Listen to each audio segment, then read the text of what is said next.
धर्मक्षेत्रे महाक्षेत्रे गंगा कालिंदी संगमे प्रयागे परम पूर्णे ब्रह्मलोकस्य वर्तमने। ब्रह्मलोकना मार्ग स्वरूप प्रयाग तीर्थમાં સુત પુરાણજી ભગવાન મહાદેવની કથા કહે છે। બ્રહ્મલોકમાં સ્વયં બ્રહ્માજી નારદજીને કહે છે કે હે નારદ, આપણી આંખો દ્વારા જે કાંઈ તમે જુઓ છો, ઘનઘોર અંધકારની અંદર પ્રકાશમાન પરમપિતા પરમાત્મા ભગવાન શિવ અને શક્તિ, અને શિવ અને શક્તિના પ્રતીક સ્વરૂપે આપણે ભગવાન મહાદેવના નિરાકાર પ્રતીકે મહાદેવના લિંગ સ્વરૂપની પૂજા કરીએ છીએ। ભગવાન મહર્ષિ વેદવ્યાસજી પ્રયાગ તીર્થમાં કથા સાંભળનારા શ્રોતાઓના મુખમાં શબ્દો મૂકે છે અને સૂત પુરાણનું સુંદર સંબોધન કરે છે। કથા સાંભળતા સાંભળતા સર્વ ઋષિઓ સૂત પુરાણને કહેવા લાગે છે, હે સૂત ચિરંજીવ, ખૂબ જીવો, ધન્ય સ્તમ શિવ ભક્તિમાન, તમે મહાદેવના ભક્ત છો, આ પ્રણમ્ય છો। સમ્ય ગુપ્ત સ્તવ્યા લિંગ મહિમા સત્ફલ પ્રદ, જેનો મહિમા ગુપ્ત રહ્યો છે એવા ભગવાન મહાદેવના નિરાકાર લિંગ સ્વરૂપોની કથા કહું। અમારો પ્રશ્ન છે, વેર માત્ર તો સર્વત્ર પૂજ્યંતે દેવતા ગણ, દેવતાઓની દેવગણોની પૂજા મૂર્તિ સ્વરૂપમાં થાય છે, પરંતુ लिंगे वैरे च सर्वत्र, लिंग स्वरूप में और मूर्ति स्वरूप में भगवान महादेव की पूजा करवामां आवे छे। कथम संपूज्यते शिवा, क्यों, शा माटे? देवताओं की पूजा ने देवीओं की पूजा मूर्ति स्वरूपे करीए छीए, प्रतिमा स्वरूपे करीए छीए, पण भगवान महादेव की पूजा तो मूर्ति स्वरूपे पण करीए छीए अने लिंग स्वरूपे पण करवामां आवे छे। कथम, कारण क्यों, आप कहो। सुत पुराणे कहे छे, अहो मुनीश्वरा, તમારો જે પ્રશ્ન છે અહોભાવ પ્રગટ કરનારો પ્રશ્ન છે, પુણ્ય આપનારો છે, મહાઅદ્ભુત પ્રશ્ન છે। તમારા પ્રશ્નનો જવાબ અત્ર વક્તા મહાદેવ સ્વયં શિવજી આપી શકે છે। નાન્યો અસ્તિ, કોઈ પણ મહાપુરુષ તમારા પ્રશ્નનો પ્રત્યુત્તર ના આપી શકે, પણ પુણ્ય આપનારો છે। મારા સદગુરુ ભગવાન મહર્ષિ વેદવ્યાસજીએ જે મને કહ્યું, મને યાદ રહ્યું, એ મારી બુદ્ધિ અનુસાર હું તમને કહેવાનો પ્રયાસ કરીશ। પણ આપનો પ્રશ્ન કોઈ સામાન્ય પ્રશ્ન નથી, મનુષ્ય માત્રના જીવનમાં અહોભાવ પ્રગટ કરનારો પ્રશ્ન છે। આમ કરીને સૂત પુરાણે જે કથાનો પ્રારંભ કરે છે, અહો મુનીશ્વરા, અહો મુનીશ્વરઃ પુણ્યં પ્રશ્નમેતં મહાદ્ભુતં અત્ર વક્તા મહાદેવો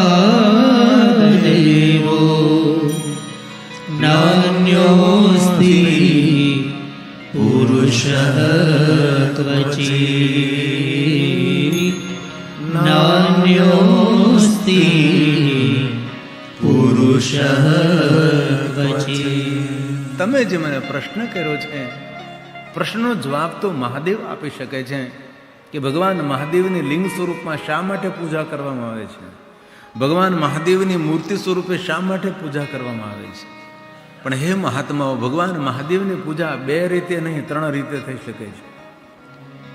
નિરાકાર પ્રતીકે આપણે ભગવાન મહાદેવના લિંગ સ્વરૂપની પૂજા કરીએ છીએ, આકાર પ્રતીકે આપણે ભગવાન મહાદેવના મૂર્તિ પૂજા કરીએ છીએ, પરંતુ એક ભગવાન મહાદેવની પૂજા છે ઓમકારનો ધ્વનિ, ઓમકારનો નાદ। ओंकार बिंदु संयुक्तम नित्यम ध्यायन्ति योगिनः कामदम मोक्षदम चैवम, ओंकाराय नमो नमः। आ मूળ પરંપરા છે। ક્યારે આપણાથી ભગવાન મહાદેવની મૂર્તિ પૂજા ન થાય, ક્યારે મહાદેવના લિંગ સ્વરૂપની પૂજા આપણાથી ન થાય, પણ સવારમાં બ્રહ્મ મુહૂર્તમાં ઉઠી સ્નાન પવિત્ર કરી ઓમકારનો નાદ કરવો એ પણ ભગવાન મહાદેવની વાંગમય પૂજા છે। અકાર ઉકાર મકાર, प्रणवलिंगाय नमः, सूक्ष्म प्रणवलिंगाय नमः, अकारलिंगाय नमः, उकारलिंगाय नमः, मकारलिंगाय नमः। आ महादेवની મૂળ પૂજા છે। ક્યારે શિવાલય જઈને આપણે ભગવાનને પુષ્પ ન ચડાવીએ, ચંદન ન ચડાવીએ, બેલોપત્ર ન ચડાવીએ, પણ શિવાલયને થોડીક વાર જઈને ઓમકારનો નાદ કરીએ, નાભીથી કંઠથી લઈને મુખ સુધી, એ પણ મહાદેવની ઉપાસના છે। બુદ્ધિની શુદ્ધિ પણ થાય, બુદ્ધિની વૃદ્ધિ પણ થાય ને આરોગ્ય પણ વધે। જે માણસ નિત્ય 20 મિનિટ ઓમકારનો નાદ કરે છે, લાંબા સમય સુધી આરોગ્યને વરેલો રહે, તંદુરસ્ત રહે છે। અત્યારે પણ યોગી મહાપુરુષો ભગવાનની કોઈ મૂર્તિ પૂજા નથી કરતા, એ લોકો શિવલિંગની પૂજા પણ ન કરે, કોઈ છોડ પાસેથી પુષ્પ તોડે ને બધી સામગ્રી એકત્ર કરે, એ તો વિદ્વાન આચાર્યોનું કામ છે. યોગી મહાપુરુષ ઓમકારનો નાદ કરે છે અને દરેક કામનાની પૂર્તિ પણ કરે છે, અંતે મોક્ષ ગતિને પણ પ્રાપ્ત થાય છે. આ મહાદેવની પ્રથમ ઉપાસના છે. એવું ના સમજો કે ભગવાનને જલ ચડાવતા રહીએ, બિલોપત્ર ચડાવતા રહીએ, પુષ્પો ચડાવતા રહીએ, દૂધ ચડાવતા રહીએ, પંચામૃત ચડાવતા રહીએ, નહીં. કોઈ પણ મનુષ્ય ઓમકારનો ધ્વનિ કરે એ પણ મહાદેવની ઉપાસના છે. અરે શિવારીજીને મૌન બેસી જાય એ પણ મહાદેવની ઉપાસના છે. શિવજીની ઉપાસનાના કેટલા કેટલા પ્રકલ્પો છે. આ યોગી મહાપુરુષોની પરંપરા છે. અકાર ઉકાર મકાર અકાર લિંગાય નમઃ, ઉકાર લિંગાય નમઃ, મકાર લિંગાય નમઃ, પ્રણવ લિંગાય નમઃ, સૂક્ષ્મ પ્રણવ લિંગાય નમઃ, સ્થૂળ પ્રણવ લિંગાય નમઃ. આદિ પૂજા, મૂળ પૂજા, પહેલી પૂજા, શ્રેષ્ઠ પૂજા, સર્વોપરી પૂજા ભગવાન મહાદેવના નિરાકાર ઓમકારના નાદની ઉપાસના છે. કામદમ મોક્ષદમ ચૈવ ઓમકારાય તનો નમઃ, ઓમકારાય તનો નમઃ. ભગવાનની આ મૂળ ઉપાસના છે. પણ માણસો પૂજા કરે છે પણ ભગવાનની ઓમકારનો ધ્વનિ નથી કરતા. ઓમનો ઉચ્ચારણ કરવો એ પણ મહાદેવની શ્રેષ્ઠ ઉપાસના છે. લિંગ પ્રાધાન્ય સ્થાપ્યમ તથા બેરમ તો ગુણકમ. ભગવાન મહાદેવના નિરાકાર લિંગ પૂજા એ પ્રધાન છે. મૂર્તિ એ ગૌણ છે. લિંગા ભાવેન તત્ક્ષેત્રમ સ બેરમપી સર્વત્ર. જ્યાં ભગવાન મહાદેવનું શિવલિંગ બિરાજે છે ત્યાં વિશ્વના દેવતાઓ, દેવીઓ, તીર્થો, ગ્રહો બધા ત્યાં બિરાજે છે. એક શિવલિંગની પૂજા કરીએ એટલે વિશ્વના દરેક દેવી દેવતાઓની પૂજા સંપન્ન બને છે. અલગ અલગ અલગ અલગ કોઈ પણ દેવી દેવતાઓની આપણે પૂજા ન કરી શકીએ, પણ એક નિરાકાર લિંગ સ્વરૂપની પૂજા કરવામાં બધા જની પૂજા સમાયેલી છે. શા માટે? આકાશમ લિંગ મિત્યાવ પૃથ્વી તત્સ પીઠિકા. આ દુનિયામાં જે કાંઈ છે બધું જ આકાશમાં સમાયેલું છે. તીર્થો પણ આકાશમાં છે, દેવતાઓ પણ આકાશમાં છે, ગ્રહો પણ આકાશમાં છે, નવગ્રહો પણ આકાશમાં છે. જે કાંઈ છે તે બધું જ આકાશની અંદર સમાયેલું છે. તો આકાશના પ્રતીક સ્વરૂપે આપણે ભગવાન મહાદેવના લિંગ સ્વરૂપની પૂજા કરીએ છીએ. અને આકાશ ને માતા પૃથ્વી ધારણ કરે છે. પૃથ્વીના પ્રતીક સ્વરૂપે આપણે પીઠની પૂજા કરીએ છીએ. આદિ પૂજા મૂળ પૂજા છે. આલયમ સર્વદેવાનામ તસ્મા લિંગ મુચ્છતે. જે મનુષ્ય શિવલિંગ અને પીઠની પૂજા કરે છે એ મનુષ્ય અલગ અલગ અલગ અલગ દેવી દેવતાઓની પૂજા ન કરી શકે તો પણ સર્વ દેવતાઓને, સર્વ દેવીઓની, સર્વ તીર્થોની, સર્વ ગ્રહોની, સર્વ પિતૃઓની પૂજા આ શિવલિંગની અંદર સમાયેલી છે. તેથી આ મૂળ પૂજા છે, આ મૂળ પરંપરા છે. જ્યારે કોઈ આપણે મૂર્તિઓની કલ્પના નહીં કરી હતી ત્યારે આપણે સૌ શું કરતા હતા? ભગવાન મહાદેવના લિંગ સ્વરૂપની જ પૂજા કરતા હતા. ત્યારબાદ મૂર્તિઓની કલ્પના કરી અને અલગ અલગ મૂર્તિઓની રચના થઈ અને મૂર્તિ પૂજાનો પ્રારંભ થયો. જેના મનમાં જે પ્રમાણે વિચાર ઉદ્ભવ્યો, શાસ્ત્રોમાં તેનું વર્ણન વાંચ્યું, એ પ્રમાણે તેને મૂર્તિઓ નિર્માણ કરવા લાગ્યા. ભારત દેશમાં પ્રાંત અનુસાર મૂર્તિઓ છે. આપણે દક્ષિણ ભારતમાં જઈએ તો મૂર્તિના રૂપ, રંગ બધું અલગ છે. આપણે ભુવનેશ્વર બાજુ જઈએ, ઓડિશા તરફ, તો રૂપ, રંગ, મૂર્તિના પહેરવેશ, ગણવેશ, નૈવેદ્ય બધું અલગ છે. ગુજરાતમાં અલગ છે, ઉત્તર ભારતમાં અલગ છે. કારણ કયું? કારણ કે આપણે મૂર્તિ પૂજક નથી. કોઈ માણસો આપણને એમ કહે કે તમે મૂર્તિ પૂજક છો, એ જૂઠી વાત છે. આપણે નિરાકારના ઉપાસક છીએ. જ્યારે કોઈ પણ મૂર્તિઓની કલ્પના નહીં કરી હતી ત્યારે મનુષ્ય માત્ર ભગવાન મહાદેવના નિરાકાર લિંગ સ્વરૂપની પૂજા કરતો હતો. ત્યાર પછી મૂર્તિઓની કલ્પના કરી એટલે શિલ્પકારોએ મૂર્તિઓ બનાવી અને મૂર્તિ પૂજાનો પ્રારંભ થયો. ત્યાર પછી અવતાર પરંપરા શરૂ થઈ અને એ અવતારની પૂજા કરી. આપણે અનેક પ્રકારે અવતારો વર્યા અને અવતારોની પૂજા થઈ. અવતાર પછી એક અવતારના નામથી સંપ્રદાયોની સ્થાપના થઈ. સંપ્રદાયોના ધર્મગુરુ કહેવાના, સંપ્રદાયના આચાર્ય કહેવાના, અને એ આચાર્યની વિચારધારા પ્રમાણે એક સંપ્રદાય શરૂ થયો. કોઈ સંપ્રદાય નહીં, કોઈ અવતાર પરંપરા નહીં, કોઈ મૂર્તિઓની કલ્પના નહીં કરી હતી. એ સમયે મનુષ્ય માત્ર ભગવાન મહાદેવના શિવલિંગની પૂજા કરતો હતો. તેથી આ મૂળ પૂજા છે. તેથી જો તમે સર્વ તીર્થોમાં શિવજી છે. જે તીર્થમાં શિવ ન હોય એ તીર્થ નથી. જે ગ્રંથમાં મહાદેવનો મહિમા ન હોય એ ધર્મગ્રંથ નથી. જે પુરાણમાં મહાદેવનો મહિમા ન હોય એ ધર્મ પુરાણ નથી. અને જે મનુષ્યના જીવનમાં મહાદેવની ભક્તિ ન હોય એ મનુષ્ય નથી. તેથી આપણા ભારત દેશનું ગૌરવ છે. ગામડે ગામડે, શહેર શહેર, નગર નગર, મહાનગર ભગવાન મહાદેવના શિવાલયો છે. ભારતનું કોઈ ગામડું એવું નથી કે જ્યાં શિવાલય નથી. ભારતનું કોઈ એવું તીર્થ નથી જ્યાં શિવાલય નથી. ભારતની કોઈ એવી નદી નથી કે જે નદી કિનારે શિવાલય નથી. સમગ્ર સાગર કિનારે, નદી કિનારે, સરોવર કિનારે ભગવાન મહાદેવજી લિંગ સ્વરૂપે બિરાજે છે. તીર્થે તીર્થે શુભાની પૃથ્વ્યામ્યાને લિંગાની અન્યતરાવા સ્થળે, અન્ય સ્થળો ભગવાન મહાદેવ લિંગ સ્વરૂપે બિરાજે છે. એ તો હવે સંપ્રદાયોની બોલબાલાથી ભારત દેશમાં 20,000થી વધારે સંપ્રદાયો છે. આ ભારતની હિન્દુ પ્રજા વહેંચાયેલી પ્રજા છે. સંકુચિતતાને પ્રાપ્ત થયેલી પ્રજા. તેથી વારંવાર આ પ્રજા માર ખાતી આવે છે, લૂંટાતી આવે છે, તૂટતી આવે છે. તો સનાતનનું સત્ય છે કે આ પરંપરા નષ્ટ થતી નથી, કારણ કે સનાતન સંસ્કૃતિની એક શ્રેષ્ઠ મહિમા છે. તેથી આ સંસ્કૃતિ જીવંત રહે છે. બાકી અનેક સંસ્કૃતિઓ નષ્ટ થઈ ગઈ. આપણે પણ સંપ્રદાયોના નામથી વહેંચાયેલા છે. એક જ ભગવાન, એના નામના અનેક સંપ્રદાયો. આ સંપ્રદાય વાળો ત્યાં ન જાય, ત્યાં વાળો આયન આવે, આયનો આયન આવે. શિવકથા બેઠે અમે તો વૈષ્ણવ, અમે તો ન આવીએ. ભગવાન વિષ્ણુની કથા બેઠી છે, અમે તો શિવપંથી, અમે ન જઈએ. આ મૂર્ખતા આપણા જીવનમાં દુઃખનું કારણ બને છે. આપણે સૌએ એક છત્રછાયા નીચે રહેવાનું છે. જેમ એક આકાશ નીચે આપણે સૌ રહી રહ્યા છીએ, એમ શિવ આપણું આકાશ છે. શિવ આપણા જીવનનો અવકાશ છે. તેથી શિવને કોઈ દિવસ છોડવા નહીં. ભગવાન સ્વામિનારાયણ શિક્ષાપત્રની રચના કરી તો એમાં કેટલો ભગવાન મહાદેવનો મહિમા ગાયો છે. પંચાયત પૂજન સર્વકાર્ય સિદ્ધર્થે. 5 દેવતાઓની પૂજા પહેલાં કરવી, પછી તમે મારા શરણે આવે. પોતપોતાનો ધર્મનો ત્યાગ ન કરવો. બ્રાહ્મણ કોઈ મારો આશ્રિત બને તો ભસ્મના ત્રિપુંડનો ત્યાગ ન કરવો, તેમના ઈષ્ટદેવનો ત્યાગ ન કરવો, તેના રુદ્રાક્ષનો ત્યાગ ન કરવો. આ ભગવાનની એ વિશાળતા હતી. અને ત્યાર પછી થોડી થોડી સંકુચિતતા ઉત્પન્ન થઈ અને વિચાર ભેદને કારણે સૌ અલગ પડવા લાગ્યા. જેથી કોઈ સંપ્રદાય નહીં, કોઈ અવતાર પરંપરા નહીં, કોઈ મૂર્તિઓની કલ્પના નહીં કરી હતી. જ્યારે આપણે સૌ ભગવાન મહાદેવના નિરાકાર લિંગ સ્વરૂપની પૂજા કરતા હતા.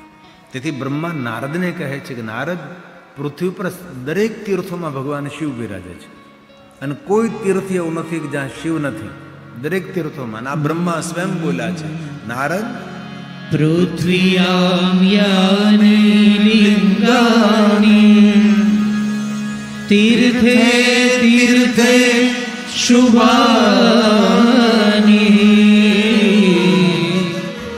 અન્યત્ર વાસ્થલે યાની. કોઈ પ્રસિદ્ધ, કોઈ અપ્રસિદ્ધ. પ્રસિદ્ધાની સ્થિતાની વે, પ્રસિદ્ધાની સ્થિતાની વે. સર્વેષામ શિવલિંગાનામ મુને સંખ્યા ન વિદ્યતે. કેટલા શિવલિંગો આ ધરતી પર છે તેની કોઈ ગણતરી કરી શક્યું નથી. બોલો, સંખ્યા ન વિદ્યતે. સર્વલિંગામય ભૂમિ, સર્વલિંગામય જગત, લિંગયુક્તાની તીર્થાની. અને જે ગામમાં શિવાલય ન હોય ને એ ગામનું પાણી તો ન પીવું, એ ગામમાં પગે ન મૂકવું. અને જેના ઘરમાં મહાદેવની પૂજા ન હોય એના ઘરનું અન્ન પણ ન લેવાય, એના ઘરનું જલ પણ ગ્રહણ ન કરાય. કારણ કે મહાદેવ આપણા સૌનું મૂળ છે, મહાદેવ આપણા સૌનું જીવન છે. અને જેટલા શિવલિંગો આ ધરતી ઉપર છે એટલા શિવલિંગો પાતાળમાં પણ છે. જોકે પાતાળ લોકની અંદર ભગવાન મહાદેવની પૂજા થાય, સ્વર્ગલોકમાં મહાદેવની પૂજા થાય, મૃત્યુલોકમાં મહાદેવની પૂજા, સર્વત્ર પૂજ્યતે શંભુ. પાતાળમાં મહાદેવની ઉપાસના થાય, ત્યાં બીજા કોઈ ભગવાન નથી. પાતાલે ચાપી વર્તન્તે, પાતાલે ચાપી વર્તન્તે, સ્વર્ગે ચાપી તથા ભૂમિ. સર્વત્ર પૂજ્યતે શંભો સુર અસુર ને મનુષ્ય સદેવા સુરમાનુષે સદેવા સુરમાનુષે.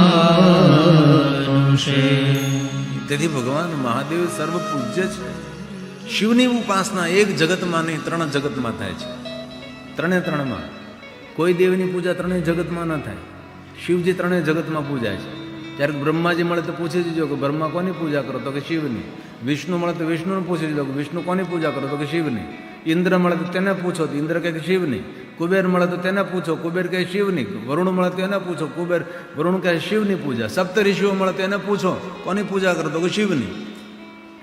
રામ મળે તો તેને પૂછી લેજો કે રામ કોની પૂજા કરો? તો કે મહાદેવની. કૃષ્ણ મળે તો તેને પૂછી લેવું કોની પૂજા કરો? તો કે મહાદેવની. આ બધા મળે કે ન મળે, પણ યમરાજા તો મળવાના જ છે, પાકી વાત છે. યમરાજાને પૂછી લેવું કોની પૂજા કરો યમરાજા? તો યમરાજા કે મહાદેવની પૂજા કરું છું. શિવ મહાપ્રદ ગ્રંથમાં યમરાજની શિવ ભક્તિનું વર્ણન છે.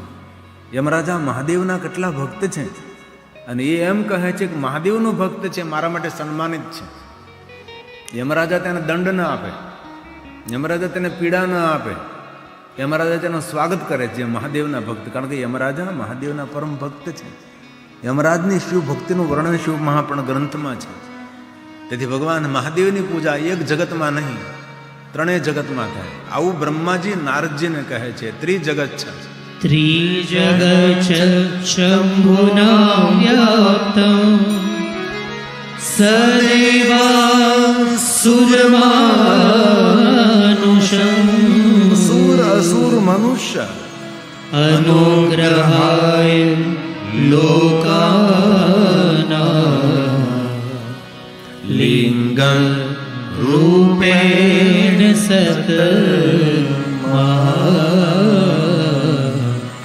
લિંગં રૂપેણ જ્યાં જ્યાં જેને જેને ઉપાસના કરી છે ભગવાન ત્યાં લિંગ રૂપે પ્રગટ રહ્યા છે. બ્રહ્માજી ઉપાસના કરી બ્રહ્મેશ્વર મહાદેવ, વિષ્ણુજી ઉપાસના કરી હરીશ્વર મહાદેવ, ઇન્દ્રે ઉપાસના કરી ઇન્દ્રેશ્વર મહાદેવ, કુબેરે ઉપાસના કરી કુબેરેશ્વર મહાદેવ, વરુણે ઉપાસના કરી વરુણેશ્વર મહાદેવ, સપ્ત ઋષિઓએ અત્રિએ ઉપાસના કરી અત્રેશ્વર મહાદેવ, ગૌતમે ઉપાસના કરી ગૌતમેશ્વર મહાદેવ, જમદગ્નિએ ઉપાસના કરી જમદગ્નેશ્વર મહાદેવ. જ્યાં જ્યાં ભગવાન પ્રગટ થયા છે ત્યાં ત્યાં લિંગ સ્વરૂપે પ્રગટ રહ્યા છે. આકાંક્ષે તારકલિંગમ પાતાલે હાડકેશ્વરમ મૃત્યુલોકે મહાકાલેશ્વરમ. 5 પાંડવોએ જ્યાં જ્યાં ઉપાસના કરી ત્યાં ભગવાન મહાદેવ લિંગ સ્વરૂપે પ્રગટ રહ્યા છે. રામજી જ્યાં ઉપાસના કરી રામેશ્વર મહાદેવ લિંગ સ્વરૂપે પ્રગટ રહ્યા છે. જેને જેને જ્યાં જ્યાં ઉપાસના કરી ત્યાં લિંગ રૂપે ભગવાન પ્રગટ રહ્યા છે. અને જ્યોતિર્લિંગ 12 નથી, 100 કરોડ જ્યોતિર્લિંગનો મહિમા ગવાણો છે. 100 કરોડ. એમાં 12 જ્યોતિર્લિંગ એ મુખ્ય છે, પ્રધાન છે. આપણે ભલે ગમે સંપ્રદાયમાં હોય પણ 12 જ્યોતિર્લિંગના નામ તો આપણને આવડવા જોઈએ. એટલું તો કમસે કમ મુખપાઠ આપણને હોવું જોઈએ. જો આપણે જાતને હિન્દુ કહેતા હોઈએ અને જો સનાતનની છત્રછાયા નીચે આપણે જીવતા હોય તો વધારે કાંઈ ન આપણને આવડે. 12 જ્યોતિર્લિંગો આપણને કંઠસ્થ હોવા જોઈએ. અને એટલું તો બાળકોને આવડતું હોય. અને આપણું ગામ તો ગિરનારી ગામ, આ તો ભભૂતગીરી બાપુના આશીર્વાદને ભરેલું ગામ છે. આ તો સૌને 12 જ્યોતિર્લિંગ કંઠસ્થ હોય છે. તો આવો ભાવથી અને આદરથી જેને આવડે એ સાથે બોલે, ન આવડે એ ઓઠ ફફડાવે, ચોર પકડાઈ ન જાય. ઘણી વાર ઘણા ભાગશાળીઓને 12 જ્યોતિર્લિંગના નામે નથી આવડતા, આખા ગામના નામ આવડતા હોય. કોણ કોણ ક્યાં ડેલામાં રહે, કોણ કઈ ખડકીમાં રહે છે, કોણ કઈ હેરીમાં રહે છે, કોણ ક્યાં મોહલ્લામાં રહે, આને બધી ખબર હોય, આખા ગામની ખબર રાખે. પણ 12 જ્યોતિર્લિંગના નામ જેને કંઠસ્થ નથી. તેથી આશા રાખું છું આપણે સૌ સાથે બોલીએ, સુંદર આપનો ધ્વનિ વાયુમંડળમાં મિશ્રિત થાય અને વાતાવરણ એક દિવ્ય બને. તો પહેલો જ્યોતિર્લિંગ આપણા ગુજરાતમાં, પ્રથમ જ્યોતિર્લિંગ સૌરાષ્ટ્રમાં છે. તો આપ સૌને કંઠસ્થ થાય સાથે બોલવાનો પ્રયાસ કરો, ભાવથી અને આદરથી. વરદાન આપ્યું છે કે જે કોઈ મનુષ્ય 12 જ્યોતિર્લિંગના નામ લેશે તે માણસ 7 જન્મોના પાપમાંથી મુક્ત થશે. કેટલું સરસ છે. અને જે કોઈ 12 જ્યોતિર્લિંગના નામ ન બોલી શકે તો સંધ્યા સમયે શિવનું જે દર્શન કરે તેને પણ 7 જન્મોના પાપમાંથી મુક્તિ મળે છે. પ્રાતકાલ શિવનું દર્શન કરવું એ કર્તવ્ય છે. આપણા સૌના ગામમાં ભગવાન મહાદેવ બિરાજે છે. કોઈ એવું ગામ નથી કે જ્યાં શંકર ભગવાન નથી. પહેલેથી ગામ બંધાણું ત્યારથી ભગવાન મહાદેવ બિરાજે છે. બાકીના બધા જ સંપ્રદાયોના મંદિરો બનાવવા પડે છે. જમીન ખરીદવી પડે, પ્લોટ લેવો પડે, વ્યવસ્થા ઊભી કરવી પડે, જજમાનો ગોતવા પડે. શિવજી પહેલેથી તો આપણા ગામમાં બિરાજમાન છે. આપણા સુખનું કેન્દ્ર છે. આપણા આત્મકલ્યાણનું કેન્દ્ર શિવાલય છે.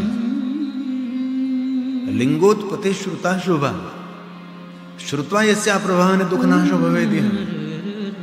આ ભગવાન શિવજી જીવનના દરેક દુઃખોમાંથી મુક્ત કરનારા છે. આ દુનિયાના કોઈ પણ દેવ ગમે એટલા સમર્થ હોય એ મૃત્યુના દુઃખમાંથી મુક્ત ન કરી શકે. મૃત્યુના દુઃખમાંથી મુક્ત થવું હોય તો મહાદેવનું જ ભજન કરવું પડે. કોઈ પણ દેવ મૃત્યુના દેવ નથી. મૃત્યુના દેવ મહાદેવ છે. આ યમરાજે પોતાના દૂતોને વાત કરેલી કે એનું જ મૃત્યુ મંગલમય બને છે જે શિવનું ભજન કરે છે. અને કોઈનું મૃત્યુંજય મંત્ર નહીં. પછી અત્યારે કલયુગમાં કોઈ ભણેલા માણસો બનાવી નાખે પોતપોતાના સંપ્રદાયના મંત્રો, એ વસ્તુ અલગ છે. બાકી શાસ્ત્રને વેદ સંમત જોયું તો ભગવાન શિવજીનો જ મૃત્યુંજય મંત્ર હોય છે.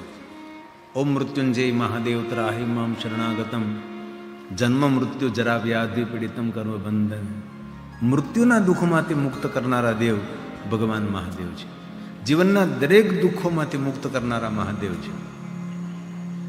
તેથી આદિ પૂજા, મૂળ પૂજા, પહેલી પૂજા, શ્રેષ્ઠ પૂજા, સર્વોપરી પૂજા મહાદેવના લિંગ સ્વરૂપની પૂજા છે. વિશ્વના દરેક દેવી દેવતાઓ મહાદેવના લિંગ સ્વરૂપની પૂજા કરે છે. વિશ્વના દરેક ઋષિમુનિઓ ભગવાન મહાદેવના લિંગ સ્વરૂપની પૂજા કરે છે. અને દરેકે પોતાના કરકમલો દ્વારા ભગવાન મહાદેવની લિંગ સ્થાપના કરી છે.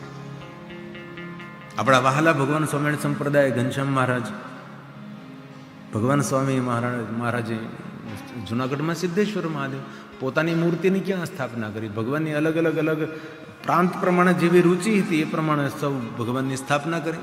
કયા પ્રાંતમાં કયા ભગવાનની વધારે પડતી માન્યતા છે તેને ધ્યાનમાં રાખી અને આ બધા જ ભગવાનોની સ્થાપના કરી છે.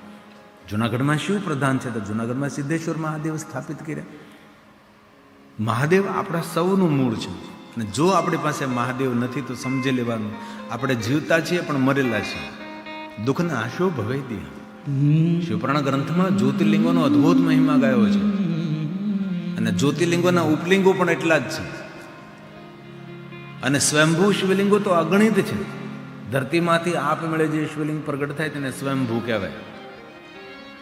અને સ્થાપિત લિંગોની તો કોઈ ગણતરી જ કરી શક્યું નથી. એટલા સ્થાપિત લિંગો છે. ગામડે ગામડે, શહેર શહેર સ્થાપના કરી હોય એવા શિવલિંગો. પછી 4 શિવલિંગનું એક વર્ણન કર્યું છે. અંગના અવયવોનું પણ લિંગના સ્વરૂપો માનવા. કામરુદેશના રાજા સુદક્ષિણા અને દક્ષિણા બંને અંગુષ્ઠની પૂજા કરતા. અંગૂઠાને શિવલિંગ માનીને તેનું પૂજન કરતા હતા, જેને ચરલિંગ કહેવાય છે.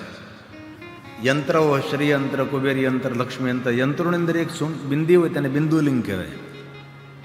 અને આપણા જે ગુરુદેવ હોય છે તેને ગુરુલિંગ કહેવાય.